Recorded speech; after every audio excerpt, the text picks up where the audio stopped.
Could I, at the outset, join in the welcome to Councillor Paddy Mead, who's just temporarily left us, and the members of the Carter family, a very distinguished family in terms of public service in this country. Could I welcome my good friend Minister Emer Higgins to the House, who certainly doesn't let the grass grow under our feet and will be acting on these recommendations, please God. Now, can I just start by listing out some critical projects in my own area, and Minister, I'd be anxious that you make sure these are dealt with and brought to the relevant places.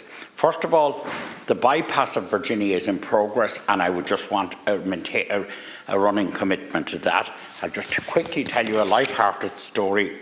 A young man, he's a public representative in Cavan, a distinguished one, Councillor T.P. O'Reilly, who celebrated his 50th birthday. He celebrated his 50th birthday a little while ago, and just a couple of years ago, but he was telling me that when his dad was a young man, he was refused planning permission to expand his retail outlet in Virginia on the grounds that would interfere with the route of the Virginia bypass. That's about 60 years ago. So it's kind of timely that we give that sort of legs at the moment and keep it going. The next one I'd like to mention is the wastewater treatment plant in Virginia, which is critical. Housing has ceased in that town. House building in the most beautiful town in Ireland. House building has ceased in the absence of this wastewater plant, but to make sure that finishes.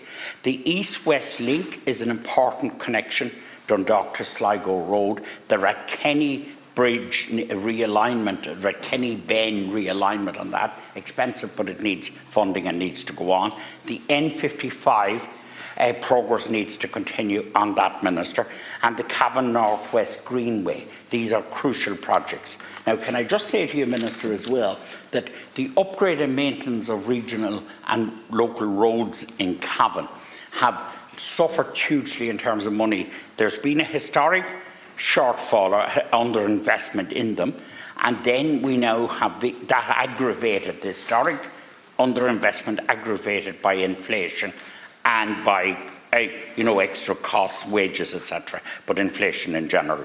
Now, I also want to mention, it's a particular to rural communities, but it's very real for people trying to live in rural communities.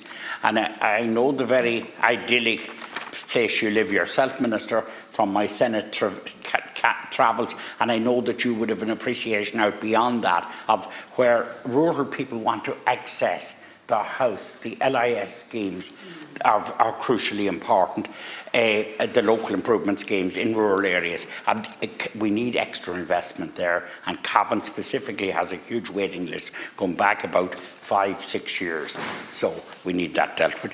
I just want to now turn to say that Minister Kieran O'Donnell, whom I have great regard for, is doing great work in this area, but Minister, can I bring to your attention with the demographic, the ageing demographic, etc. We need more retirement villages in this country.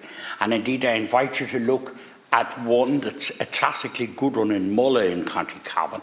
But we need these little enclaves, the sets of purpose-built housing in near services, near the medical services, etc., for older people. And we need that, and we have a good former minister in this department here in the room, that in the disability sector, for people with special needs and disabled people need more of this housing in around the country, purpose-built housing for them too. So those are things that I would like to cite as well.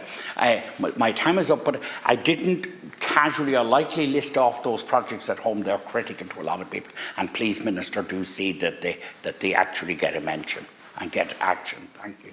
Appreciate it. Thank you. My good Senator, and next.